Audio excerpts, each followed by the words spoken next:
Yay, recording! Yay, recording. We All figured out how technology works. right. So this is a metacurrency salon. We didn't Up promote. to. Yeah, up to. We didn't promote it very well. It was kind of we're trying to get back in the game of doing. And Jarod, do you want to tell us for the folks who are watching this later on what we're talking about, what our prompt is today? My name is Jarod, and the prompt is basically around an article called Build a Better Monster, Morality, Machine Learning, and Mass Surveillance. And it was from a talk on April 18th of this year, 2017, by a gentleman named, I cannot find, his name's not right here, where I was looking on the article. Maciej Ceglowski, I believe. I'm sure I'm not pronouncing that properly. But I did see that it's actually a Polish variant of Matthew. Matthew? Yeah, I thought that as well. Hey, Eric. Hey, Jarod. We're just starting our conversation. Like we hit record less than a minute before you jumped on. Sorry I'm late. I was dealing with a recalcitrant mower, and then I looked at my watch. That could be dangerous. Yes. Yeah. Well, no, actually, it's so recalcitrant that it's not dangerous at all. He meant the looking at the watch part. So depending on the watch. So Jarod just kind of teed up the title. Jarod, you want to summarize some of his main points that he touches on? I mean, he kind of has several big points. So I think this is an overarching essay that's focused on the data that's captured by the two, like the largest tech companies, basically. And the primary focus for him was Google and Facebook. And he kind of walks through how much data they're collecting, how much they know about individuals that are on that platform, in significant and even insignificant ways, in ways that probably many people don't really know, or at least have the blinders on to some extent. And I think the main point that we're interested in talking about today is really about the possibility of building into those platforms the ability to forget some of the things that have happened. And he kind of focuses on a few specific types of things that might be worth forgetting, things like, public groups, the idea that you shut up in a certain place, and he kind of zeroes in on those.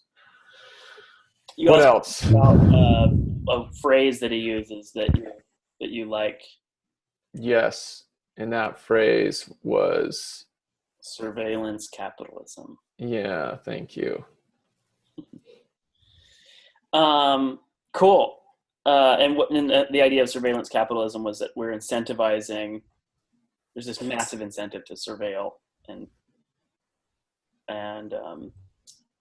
know everything about all of these different people and have a better view of their life almost than they do, right? Well, and the focus tends to be on, the government surveilling us. A lot of times when there's conversations of surveillance, that's where it tends to point is the U.S. government and other governments surveilling. And in this case, it's actually corporations where individuals have willfully, given permission, at least implicitly with a check mark on some huge legal document when they first start using the service. And that I think the bigger thing there is that this is the main economic or business. What's the words here? The main business model of the tech world, right? Yeah. Eric, before you jumped on and before we started recording, Jarod and I talked a little bit about how one interesting area of discussion here is how this shifts in a distributed software ecosystem, right? You want to, I mean, I guess one thing is it doesn't feel like enforcement of being forgotten is easy in a distributed ecosystem. But two, the risks seem a little different as well. It's got a different vulnerability profile. Thoughts? Yeah, I think that's exactly one of the reasons why I found this article interesting, is to try to understand what it means in the decentralized case. Well, so like in the decentralized world, I think it becomes possible to have the value that's provided by Facebook and Twitter without having the risk. I think that's what you're pointing to, like having having organizations be able to spin up without all of the data being collected in one place and being able to be cross-referenced becomes possible. Now, it doesn't mean that you can't have rogue nodes who join and then put that all and sequester the data off into their own databases, because like you said, there's nothing you can do about that, except for the fact that maybe it's easier to detect rogue nodes. Like, what's a rogue node in that case, and reputation and who's in there. So you can have some kind of immune system around that. And know something about that, maybe. I don't know. And you're only, at some level, in terms of like unencrypted communication, you know, you're only sharing, or not just unencrypted, but communication that can be unencrypted or decrypted, I mean. You're sharing that with the party you're intending to share it with. And there's not by architecture somebody in the middle who's passing that forward, right? Yeah. So those rogue nodes, like, yes, they can hold on to a bunch of content, but at least when it comes to decryptable content, the only content they can hold on to is content that people were willing to give them. Well, let's take the case that he's talking about here, which is the organization of the Women's March, right? So you could say that there's a sort of pretty clear social good that was enabled by Facebook, that could spread that quickly and that virally. Yeah. So, and then the danger he talks about is that now lives on Facebook servers forever and can be used against you and in your, McCarthy-esque, were you ever involved with a women's march? Yeah. Right? Yeah. Well, yes. So how is that? Is it possible to have that good and diminish the social bad in the decentralized world? Mm-hmm.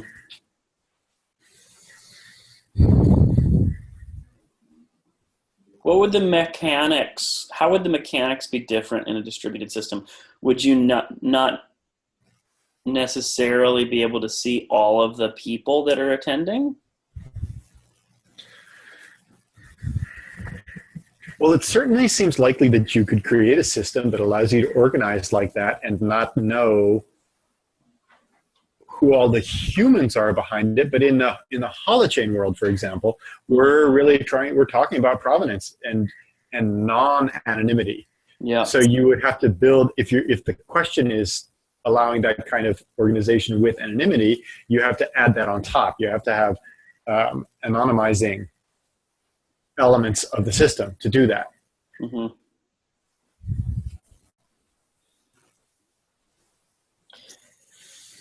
To me, I think that the question about forgetting is that it's certainly more likely that something will be forgotten if it's not in a central place. Like if the more edges there are, the more in which it becomes possible to prune. But, right, because it's not possible to prune. That's kind of who's making. I feel like Juan. Go ahead. That's my question. Who's making the decision to prune? I feel like Juan Benet actually, part of his driving force behind IPFS is the opposite. That it's actually harder to lose things when it's distributed because there's a bunch of copies. For him, he like a lot of his focus with IPFS was archiving, And he felt like central archives are actually much more vulnerable to going away than distributed ones. Well, I mean, I think this is precisely why there's some really deep philosophical issues here. What's worth having salons about is what is social memory, and how do we want to remember, and how do we want to forget?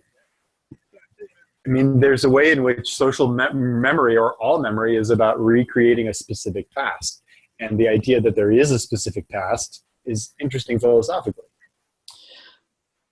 I think if we look at how humans do this at, natural human scale, like original collective intelligence, village type scales,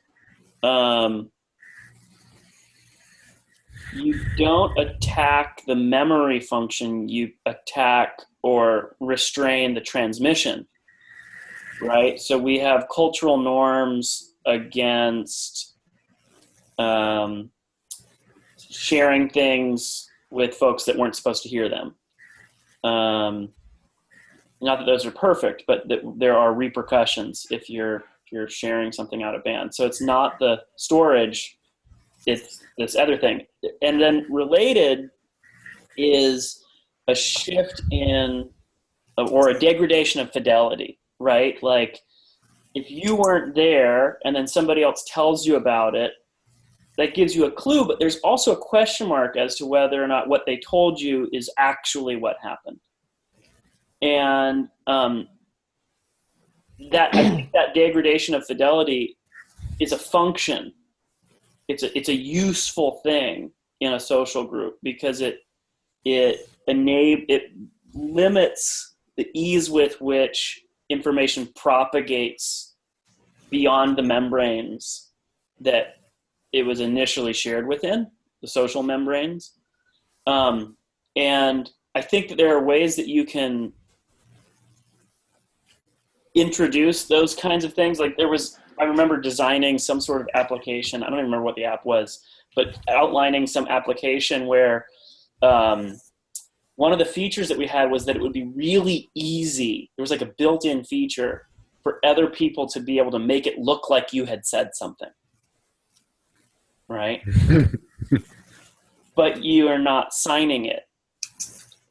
And so the whole point there was by making it really easy for people to fabricate other folks' speech, what you would actually create within the community is an immunity to those fabrications, because they would not trust anything that didn't get signed, basically, was kind of the Okay, well, so imagine this holochain app. Imagine a holochain app in which what you put into the validation rules was that that you had to delete the contents of any hash that occurred earlier than a certain point in time, like 5 months ago, and it became invalid if you tried to look up that hash, it becomes an invalid hash. Now, it speaks exactly to what you're saying. Nothing prevents you from keeping it, except for the fact that everybody else, the rules say you can't keep it. And so if you try to propagate it or you try to look it up someplace else on the DHT and somebody gives it back to you, then they're playing against the rules and you can blacklist them. So there's an actual way we can implement what you're talking about, where you don't prevent the memory function. You just socially agree not to share anything later than a certain date, according to the rules of the holochain. Now, of course, you can do it out of band. You can go and take the whole thing and play it in some other space, and nothing can stop you from it. But that's interesting because it's by social contract. That's right, and that's an interesting way. And my hunch is that's where you end up always landing eventually, right? Is what are the things that people are willing to like demand of themselves and of one another, and that allows it to be fluid, that they can sort of shift, and it doesn't prevent people from innovating by violating those. But when they innovate by violating those expectations and attempt to propagate that, they may risk the social censure or the reproach. But then there's another question about what kind of power does it give somebody who's willing to break the rules over people who aren't willing to break the rules? Like, do they then get a leg up in terms of their ability to take advantage of other people because they're the NSA? Mm-hmm. I mean, theoretically, you could say, well, it's kind of like statute of limitations. Yeah. That if you bring up this thing that this person did back then, well, you can have a law against that you're not allowed to do that, and then you get put in jail. So that, but I don't know. But, well, that's interesting. Yeah, the statute of limitations and stuff isn't quite so much that. It's that you're not able to use that in a particular process, right? So it's not that the thing got forgotten. It's just that it's no longer valid as input to this other function of throw you in jail, like... That's kind of nice, and that leaves the ability to, in some cases, maybe. So there's two things that I'm thinking about. One is that there's always the argument, oh, hey, with all this data, we could do lots of interesting things that we couldn't do if we just forgot it. And I think that's linked to people, like kind of like the hoarding nature of most people, right? Like if there's abundance, to hoard it, to hold on to it because you might need it for something later. And I know there's lots of things in my life that I feel that way. And the only thing that keeps me from hoarding is like a limited amount of space. And so unless I have a limited amount of space or a really good argument for why I should toss that out, I'm going to default to hold on to it, But if you had a statute of limitations where you're like, well, I might want to have access to that for whatever reasons, but I know it couldn't be used against me, it would be a nice way to have your cake and eat it too, at least in some small social groups. I'm thinking about the medical information side of this, right? Where it's like all the quantified self data that will certainly, if you have it in bulk, you can get some really interesting insights on disease and causation and, all kinds of stuff like that. But there's such an impediment to using that because of all the privacy issues. Well, not just an impediment, but there's a risk to having all of that available, right? Sure. Like if you have even like a little bit of that quantified self data and you've got a fingerprint of a human, and not just a fingerprint of a human, but you have a fingerprint of a human that, that probably betrays ways in which they can be easily manipulated. That makes that human vulnerable. What's funny is you're really willing to give that up if you're really sick. Because I did 23andMe when I was sick because it seemed like it could be helpful in understanding what was happening with me. And I was totally cognizant that I was giving that kind of to the world. Like when I, spit into that jar or whatever, I think it was a swab. But I was okay with that. There was no problem,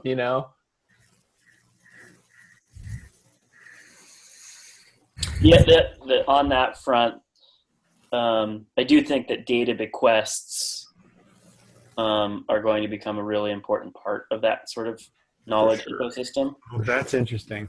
You mean like after you're dead? Yeah. But there's a side to it where there's a bunch of information that you have that after you're dead you don't care about, but all the social contacts that you're involved with, it may make them vulnerable. So sure. There's some sort of there's something that needs to be done there in terms of, maybe it's that in some of those social interactions you basically go, I'm done. Unlock this piece. The other party, if they wish to share, they can share. You're not violating. I give up any, thought behind violating something for me in a particular interaction. People don't even make wills, though. You're right, but for more like harder assets, like that are really obvious in your face, and that at least under the current paradigm, people are chasing and most interested in. I think you're right, but I think we're going to, if we're able to do the social software that we're talking about, as well as some AI stuff, And you build templates and stuff and make That's exactly right. You're like, you may have a particular relationship with somebody, and every time you guys are interacting, you're basically abiding by the same terms, you know? And those terms, normally we think about the terms as being between folks, and it might be that, but you also might have the terms that govern different types of interactions for yourself, just what this would fall under in terms of your bequest, data bequest stuff. So there's a bunch of words that we have in sort of spiritual, ethical, moral realm that have to do with memory. Here's one: holding a grudge. So holding a grudge is about remembering something in a certain way, or holding a certain memory in a way. And so this seems related to your statute of limitations thing, right? Because that's a way of saying, I will no longer hold a grudge. And then there's this other word, which is like forgiveness, which my favorite definition of is giving up all hope of a better past. That's awesome. I've never heard that. To me, that's the entire thing. Like, you give up all hope of a better past. That's when you've learned how to forgive. Wow, that's awesome, Eric. I love that. Isn't it? Like, when I heard that, I was like, yep, I'm going to do that. It gets straight to the heart of the matter. Exactly, because it's like, duh. Yeah. Right? And so it's fascinating because it doesn't say giving up a past. It's giving up all hope of a particular assessment of a past. And so I think there's room for us to be in our design to be holding things like that are true. Like, we can't give up our memories. They exist. But it turns out actually that our past does change because our assessment of our past changes. Because our interpretations change. Yeah. Y'all know the Buddhist thing, right? About the guy who gets a horse and his neighbor says, oh, you're so lucky you got a horse. And the guy says, we'll see. You know this one? I know a version of that. It just keeps going. And then the kid gets on the horse and falls off and he breaks his leg, and his neighbor says, oh, you're so unlucky. Your kid broke his leg. And then they come to conscript him, and it just keeps going on back and forth between good luck and bad luck. And the guy keeps saying, we'll see. Right. And it's all that question about what's my past and assessing it. Yeah. We'll see. So somehow that plays into all this question about forgetting, the impossibility of forgetting, the social mores around memory.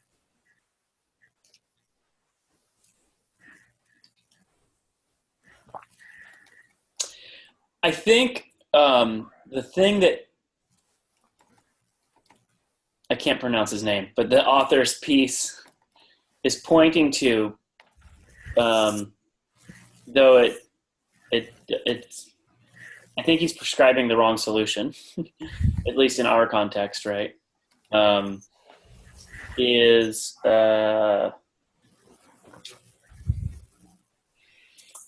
in a particular interaction, even if it wasn't a conscious decision, we were assessing our environment. We were assessing who we were interacting with, and we're deciding to make ourselves vulnerable in a particular way based on that assessment, right? Like, we think we're operating in a context.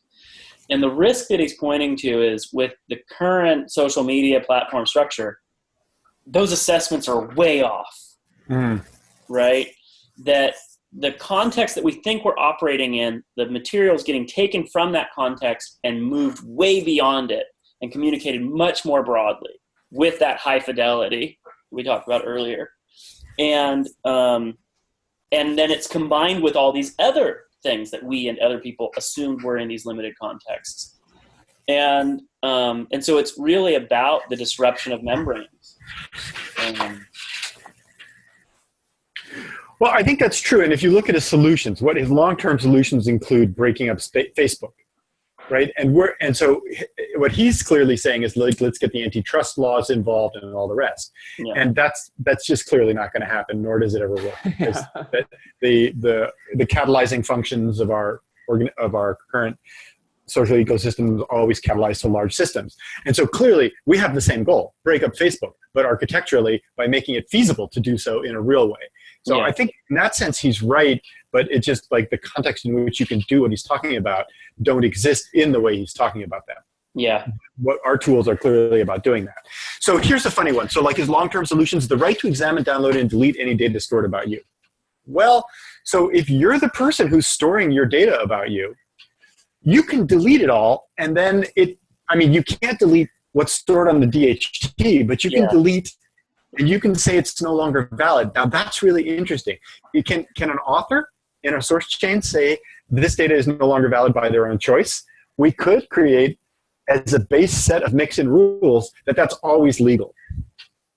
Maybe not. Maybe you're not allowed to always do that because other people have to be able to repute about you. Yeah, I don't think so. So I wrote a response to Christopher Allen's 10 principles of self-sovereign identity a while back, where, and it's on my blog, but the basic gist of it is, I love Christopher, but I think he got it totally wrong. He starts with this concept of self as object and identity as object, and then an identity referent on an identity system. And it's just not how it works at all, right? And so because he starts identity is declarations of exactly. And so I think in like a more direct response to what you're saying is, I can say that I no longer stand behind something that I said before, but I'm not able to make it so that others didn't perceive it, or that others can't make claims about what they saw. Like there's a way in which them having agency to remember and report their own perceptions is really important. Like we shouldn't be architecting things to undermine people's ability to go, no, I saw that. Like he totally screwed me over. I had a fight with my girlfriend as a result of him being a dick to me that day. And just because he says he takes it back doesn't change that experience for me. So one of the things it's hard for me in this whole realm is that it feels like a lot of the problem, a lot of what people are upset about, stems from the asymmetry in power between the group and the individual. Yeah. And so we have to do these things because of that asymmetry. Like that's why it's an issue. Yeah. And so it seems like part of the direction that we're going with all of our work is to make the problem go away, not by forgetting, but by changing that power asymmetry in some important ways through mutual sovereignties. Now, I don't know how possible that is. Like, I mean, in the end, how possible it is to balance the asymmetric power, change the balance of power. But I do think that there's something very interesting about the decentralized world in enabling that. That then means that a lot of this question sort of becomes moot because, you're right. Everybody does have their memory, and you can't remove somebody's memory. Yeah.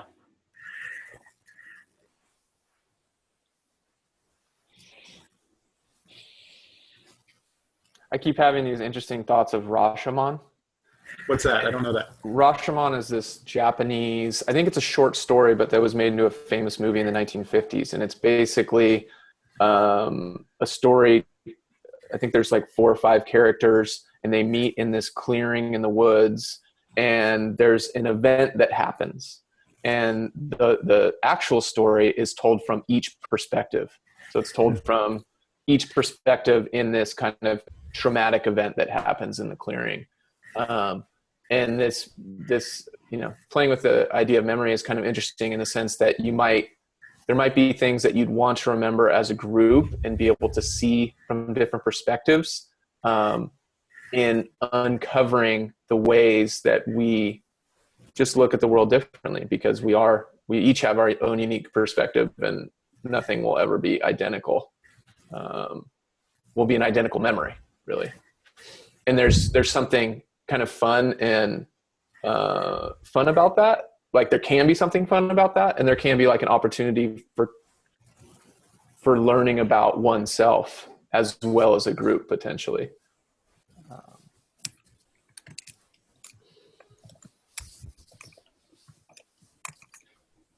We tend to think of all these things as all negative, and there can be positive silver linings strewn even among the most negative. I mean, you can't call Facebook all bad, really, I don't think. No. Like, it's been pretty incredible in so many ways. And it's almost like, you're talking about the breakup of Facebook, and I almost think of it more as the taming of Facebook, at least in the short run.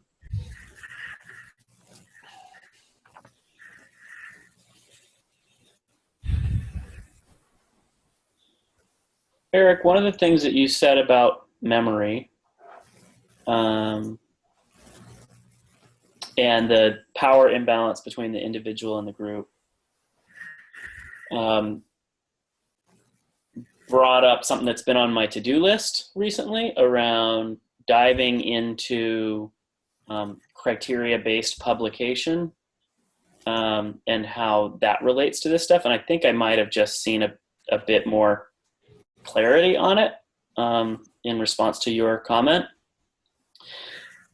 Criteria-based publication is basically this idea that I'm going to share stuff, but I'm going to share it only with people that satisfy some criteria. Mm-hmm. Right? And so if Jarod might be able to see something, and so he's got some proof there's something there. But in order for him to get full access, he has to actually jump through some hurdles. He has to demonstrate that he's a member of the group, or he's in good standing, or whatever the things are that my criteria are. And if he does, cool, he gets it. And if you show up and you don't jump through those hoops, you don't get it. Mm-hmm.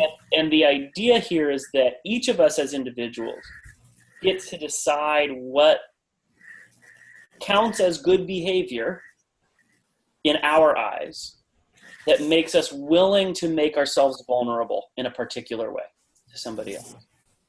And the way that the little breakthrough I just had was, okay, so this is distributed social enforcement of evolving social norms, right? So I can decide I got screwed over last time I shared something with somebody, and I go, ooh, geez, and so now I want something else before I'm willing to share.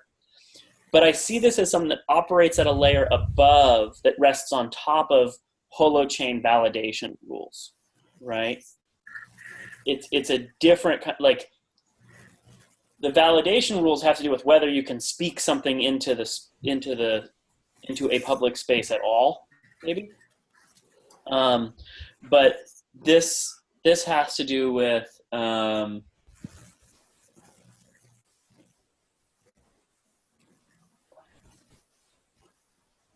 the validation rules are group-wide rules, whereas these criteria for publication of particular pieces of content or sharing of something or whatever aren't group-wide. Those are personal.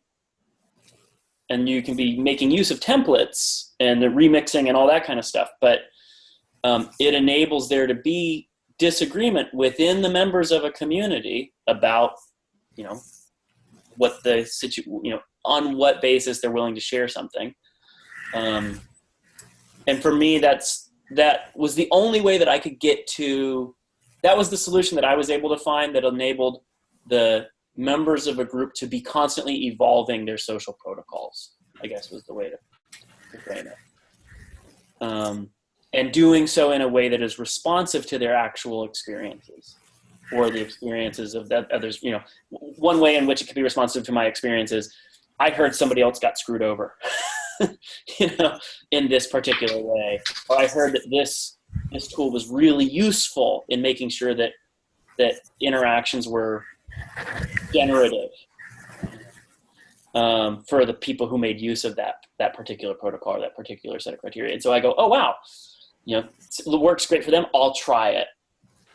me just having heard that it was useful for others was a way in which my experience, my direct experience, ends up informing the steering.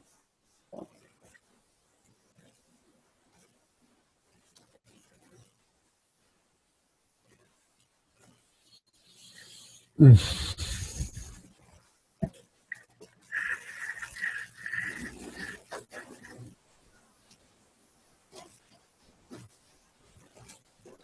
Any quick thoughts on? Go ahead, Eric.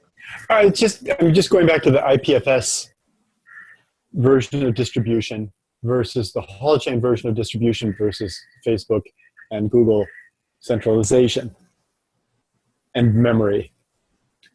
And the way that there's a way in which the IPFS, or at least how you were representing it, because I don't really understand Juan Bonet's motivations, but and also Ethereum's decentralization, is that it's a kind of centralized decentralization in a funny way, because there's just one place. Yeah. And so what you were just talking about now makes me feel like there's this, and this to me is like one of the big shifts that's the hard shift to do inside of decentralization, is moving from the outlook of places to the outlook of speaking, forms of speaking. Because I think what Ethereum does is it thinks about, we need one place in which to compute that's decentralized. Mm-hmm. Rather than thinking about what we need to have manners of speaking. I mean, again, it's the meta thing, right? We have a meta manner of speaking that allows us to create manners of speaking. Because what you're talking about, evolving social protocols, is all about having a way in which we can coherently change the manners in which we speak.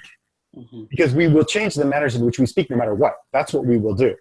The question is, do we have a way in which we can do that that's coherent, that has a huge range of flexibility, mm-hmm. such that we can maintain high coherence, because there's such a power to evolve in that space. And that's what we know is a complex adaptive systems. That's what ecosystems are. And that's what DNA provides at that low level. It provides the possibility of having a manner of evolving the way of speaking beings into existence such that you can have ecosystems. And we're talking about the same thing about social protocols. But it takes shifting from the place to the manner of speaking viewpoint. And that's what's coming up for me about that, in that there's something really,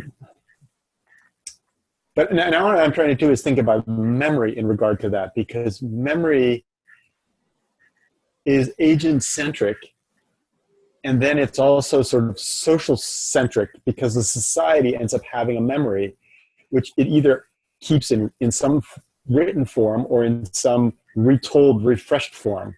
Mm-hmm.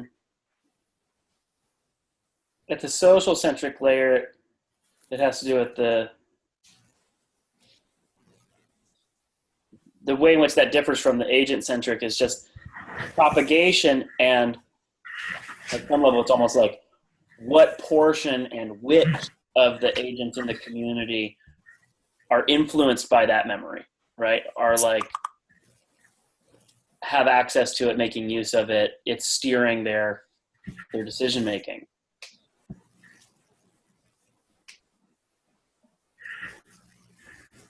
I'm thinking about like a memory being stored in one little place, but all the other folks in the community not knowing that was there, you know, because it's like it's sitting in Jarod's head, you know, like there's definitely things that are in Jarod's head that you and I have no idea about. But once he starts to speak them,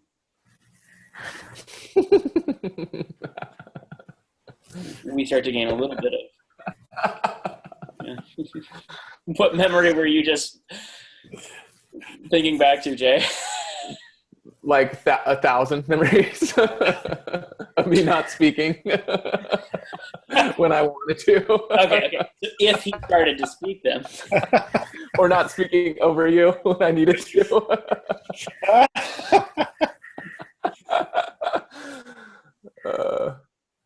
That's beautiful.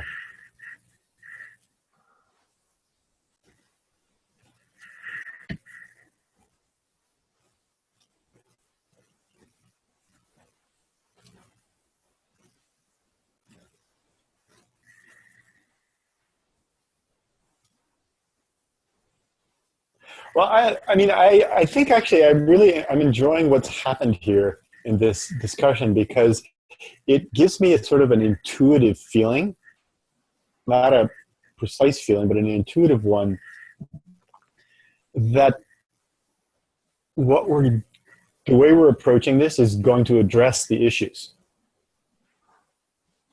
that are involved in this forgetting, or that it make it possible to in some way or another. It may actually make it possible to socially forget because we agree to forget. So then we actually do. We forget. And it may also make it possible to, but sort of like more importantly, I think the thing I'm more interested in is not that we forget, but that we really do give up all hope of a better past, which means that we can actually, our memory becomes something that gets pulled into play and gets contextualized by the context and gets held in sort of these forms of things like statutes of limitations and acts of forgiveness or not. I mean, you could go all these different ways. I Seems just it feels good. Sorry. Go. No, that's it. Were you typing something in? I was just taking notes for myself. Uh-huh. But Jay, were you going to say something? Yeah, I mean, there's been a few things running around my head, but when you described that just now, Eric, it made me think of just like holding.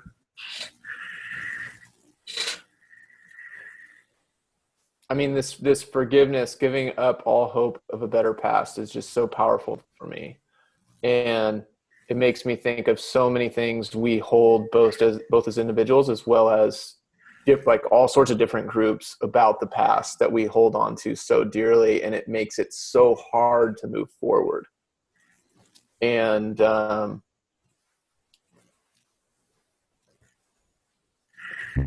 if there's some way, like some things, like just letting it go in that way, like saying you forget it as a group because it allows you to take this, like fully face the opposite direction and move forward in that way. I think it's like almost a powerful, just symbolic tool, even if it doesn't have any other reason for being, or even if there are other reasons for being, both ways, but symbolically it could be so useful for some groups, I think.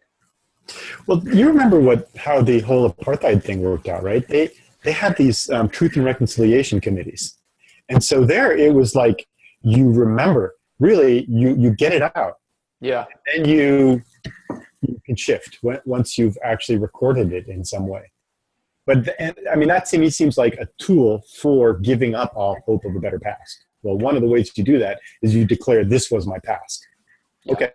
And it's a shared thing. It's not just in Jarod's brain. Yeah. Yeah. And you own it. Like there's a certain amount of personal responsibility there that comes in, which I think is part of this larger discussion, right? Like, yeah. And that's going to be tough. That part's going to be tough, I think, in a lot of ways, is segueing over to that for many individuals, including myself, in some circumstances, That was I went to I don't know the name. I think it might have been the Nelson Mandela Museum, or it might have been the Apartheid Museum in Johannesburg. And it was one of the most amazing experiential museums I've ever been into. Just the way they walk you through it, it separates people from the very beginning, and you go through, and it's kind of like you're living in that time. There's kind of like these built spaces that are like townships circa 1960 or whatever, and that, like, the fact that they were, not that South Africa is a perfect place now, but the fact that they were able to transition from such a society of such great separation without a war, it's like amazing. It's just incredible because there's so few examples of anything like that, short of like literally transformative shift happening without major bloodshed.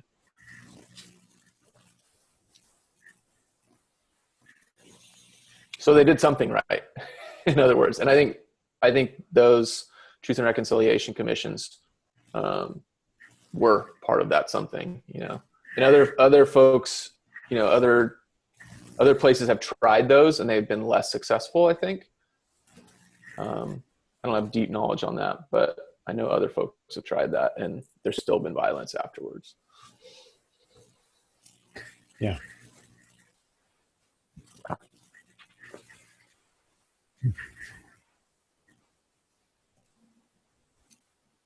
But maybe if you could do that in smaller ways, in over longer periods of time, like smaller ways than like individuals kind of do it themselves within protected spaces, within their family, within their, you know, most secure, tiny community, it allows that to happen at a much smaller scale, which is also important, even if it's not visible in some organized fashion for the entire country or whatever.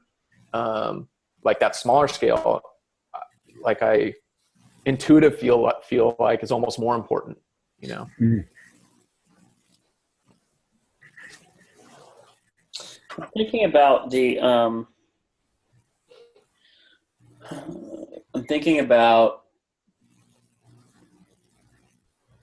restorative justice, which is what's related to all this, right? And I'm also thinking about the Christian Science-y idea that you can change, you can talk about something and all that, but until you change the activity, it's not healed, right? Like if you keep shooting yourself in the foot, you know, then you can say like, oh, my foot's fine, but you keep shooting yourself in the foot, you're still gonna have a problem. And it seems like the order of operations is pretty important. Like there was a factual change on the ground related to how they were going to try to relate to one another in that community. And then the remembering and talking is able to place behavior in the past, and the current context being different from that past lets you leave it in the past. Does that make sense? Like, I feel like,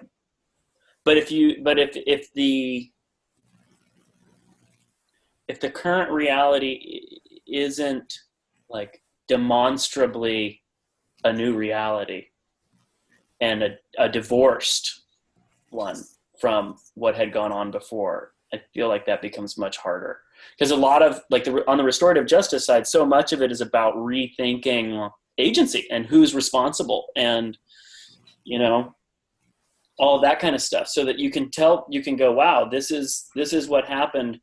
But in my mind, like, this guy was the devil in the past. And I feel like a lot of the restorative justice stuff is about recognizing both the responsibility that lies there as well as the responsibility that lies elsewhere, the larger system stuff that operates there. And I'm totally thinking about family level dynamics. I haven't left that when you were saying that, Matt. And I was thinking about a lot of people post things on Facebook that's obviously public. They're trying to show their love for their spouse or show their love for their sister or show their love for someone, right? And, you know, at least in some of them, I'm aware that they're talking with them on a phone on a regular basis. Like, that's not the only way they're probably showing their love, but there's this public way of showing it that people love to do. And, you know, if you have a grudge with someone that's a family member, you know, you're having like this beef with your mom and it's been going on for years, but you can start to say, like, you can have, you know, interventions like a little too hard. I wouldn't want it to be that way, but some sort of like, you know, you have this agreement moment. We're trying to move past this, and you post it, and it's in the chain, and it's available for you, your mom, and maybe your dad and your brother and your Uncle Larry, because Uncle Larry's like been super helpful in you working through this stuff with your mom, because he can kind of see both perspectives. And then you can kind of post it, and it's, you know, at least public to that small group. But it's also a yardstick, you know, it's a measurement device for future actions, basically. But it's a public declaration, like, I am trying to move past this. that everyone in that tight community can be like, it's there, now look forward and we can continue to measure performance. And it gives it that same sort of public vitality that declaring on Facebook that, you know, my partner is amazing could do, you know? I'm thinking about my mom's relationship with her dad, Mm-hmm. and how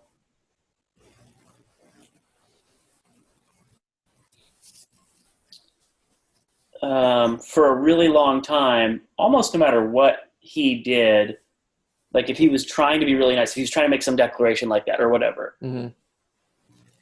for her, it would get filtered through this lens of ulterior motive. Mm. And I don't know. There's a way in which the publicness feels like it can compound that. Like it plays in more easily to, oh, you're just saying that to get everybody else to think that you're such a great guy or whatever, you know? Mm-hmm. And when I'm saying public there, like I'm meaning tight group. I recognize. Yeah. Okay. I'm just trying to think about, like, I don't know. I don't think I'm not a restorative justice practitioner, you know? Yeah, right. I don't know. But it feels like a big part of that is the is kind of a one-on-one interaction, or maybe facilitated by somebody else, but it's a very personal face. I don't know.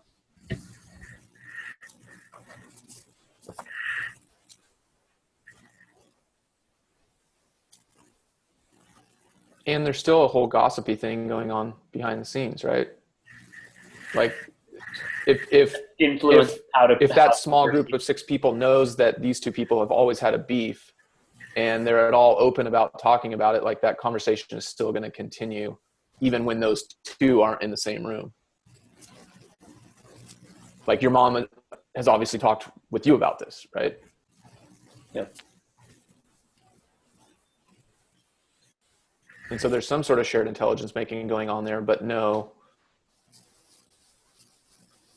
nothing that's you can touch, you know, and it kind of evaporates after you're in person with another person in some ways. Go ahead, Eric. I thought you were going to say something. No, I wasn't actually going to say anything. I'm just thinking about all the things you're saying and sort of the different levels, the individual and the social level. Hmm. And Facebook is such a fascinating thing. Like, because what you just described there, I see it as almost a social protocol. It's a manner of speaking. Mm-hmm. That we're not clear which manner of speaking we're using. Mm. Like, what is that manner of speaking? That's the totally. I love you, and I want other people to know that I love you. It's like it's a fascinating one. Yeah, and I want to get credit for letting the world know I love you on some level too.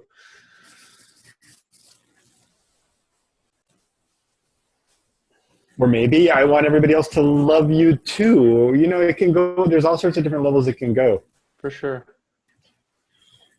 Hmm. And some of those are going to be the interesting thing there is that some of those are going to be intentional and other ones are going to be unintentional. And the unintentional ones you might never be privy to because someone else from a different perspective takes what you said in a different light, and it could be like a totally different light than what you intended. But because they don't respond at all, like it's just in their head, you know, or maybe it's in their head and with the conversation they had with someone else later about it. But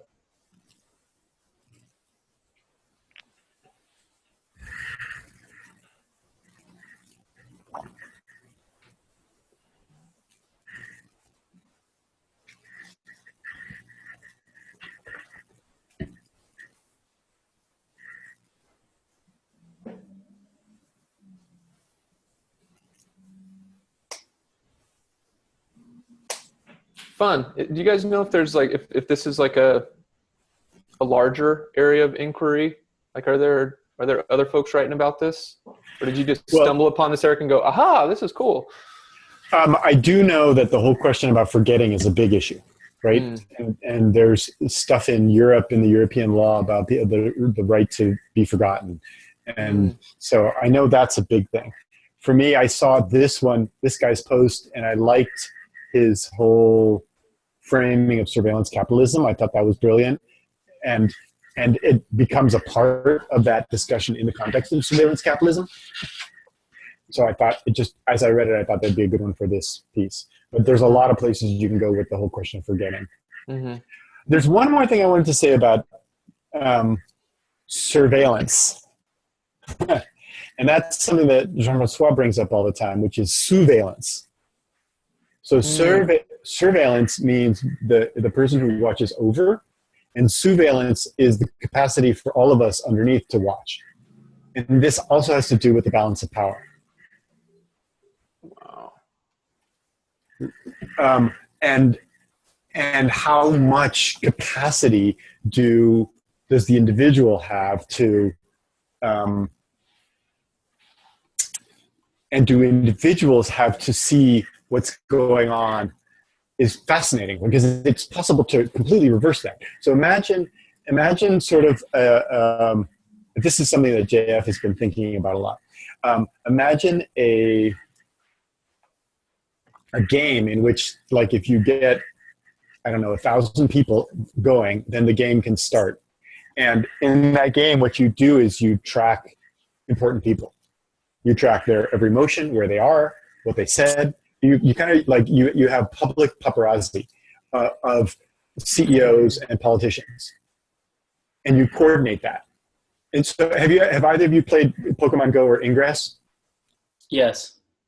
Okay, so in Ingress, the whole thing is to be able to go to a spot and collect, and take over a particular spot. It's this place in the world, and you have these two teams battling against these virtual places in the world. It's an augmented reality game. Mm-hmm. Well, take that game and convert it where the thing that you're watching is individuals, famous people. And so use the technology that's there to surveil famous people. And this is like something that could be done, right? We could write this game in Holchain, and people could start playing this game. And then, whoa, talk about a balance of power shift.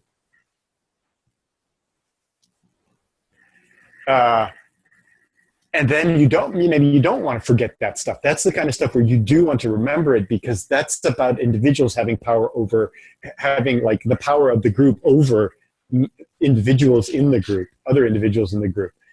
And it becomes some interesting, really cybernetic or, actual, their feedback control mechanisms on the social body, where if an individual gets too much power concentrated on them, then the group has the responsibility. It's kind of like jury duty. You could even imagine it as if some particular individual has all this power, then there's the jury on that person. So talk about it I'm not sure I want that much power. Totally. That's interesting when you start to think about that in terms of Kraffel. Concepts of power and erosion. And but the thing that popped into my mind as you were saying that was that a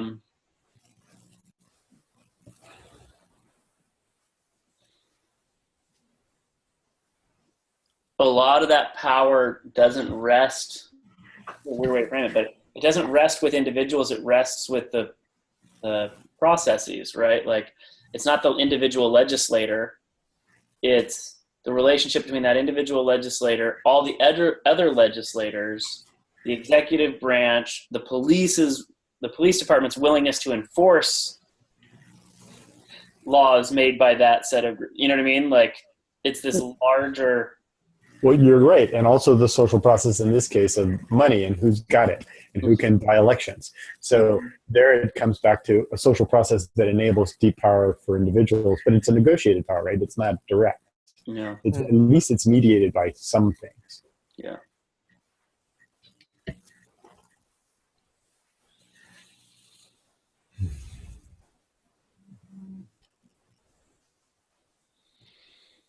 Any last thoughts before we wrap up?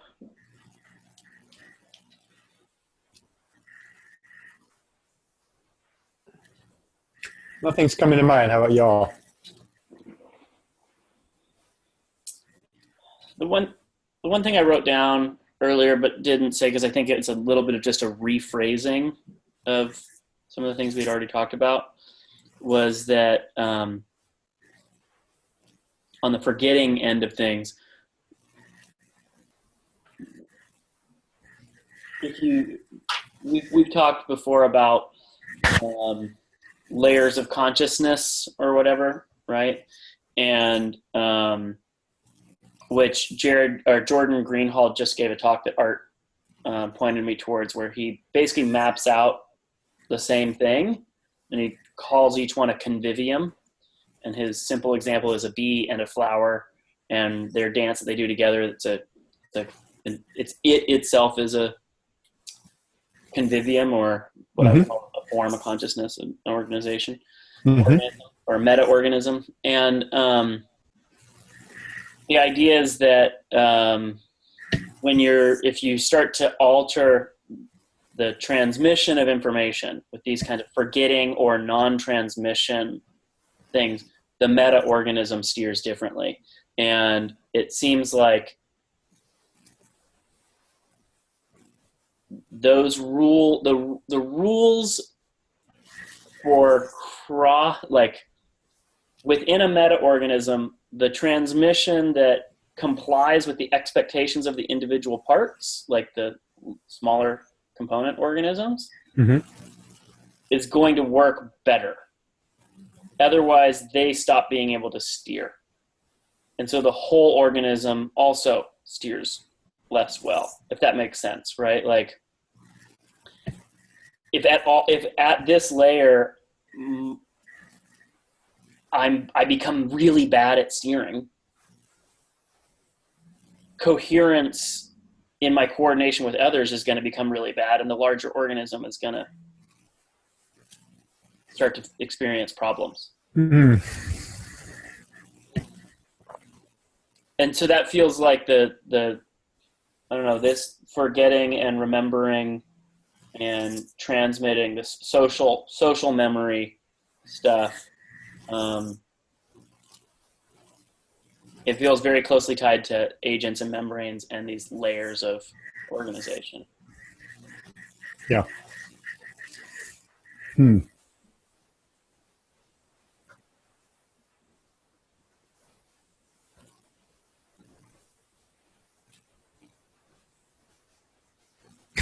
So I just had a thought about that. So here we are, these 3 trillion or 200, what is it? How many trillion cells? Jarod, do you know? Many, right? Okay. And so what does each cell remember that we get to do and they remember, and there's this difference of what's remembered in each cell and what's remembered by the whole. It's fun to think about. Well, and a particular cell will remember something and find itself in a particular state and respond in a certain way and go, oh, and maybe secrete something, right? And the thing that it secretes leads other cells to do other things, and the meta-organism goes, I'm hungry, right? And literally what was going on is those little baby tiny cells individually steering on their own behalf, but leading to changes at the whole. The layer of the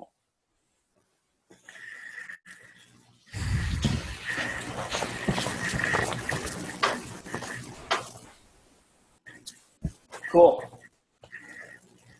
Cool. I just want to read these chat notes really quick because I think they will disappear after. And so we were talking about. I just want to remember that we were talking about a blog post called "Build a Better Monster" from idlewords.com. And what was his name again, Matt? I don't know. I can't pronounce it. I don't know. It's based. MacLeish. Can you try to pronounce it? Yeah. His name is Maciej Ceglowski. Okay. Last name Ceglowski. A Polish immigrant to the U.S. when he was 6. The essay starts out with this really nice remembrance of him coming from Poland to the United States and landing in the cereal aisle, and just seeing like he was in this canyon, as he described it, of sugary cereals, none of which existed in Poland. There's not a single sugary cereal in Poland in, I think, the late 70s or the mid 70s. And it's a cool opening to the essay. So there's that. Also on the chat notes, we have forgiveness, defined as giving up all hope of a better past. And that's also grudge, holding on to a specific story of the past. And then a note about criteria-based publication, social enforcement operating at a layer above hollow chain validation, forgetting. With non-transmission, the meta-organism steers differently. And then the last thing from the chat is surveillance versus surveillance. So it's an interesting topic. So thanks for, I'd also like to extend gratefulness to each of you for this conversation. Likewise. Yeah. Thank you. Thank you. And thanks for kicking it off with that article, Eric. That was great. My pleasure. Yeah. Bye, all. I'll stop the recording. Sweet, gents.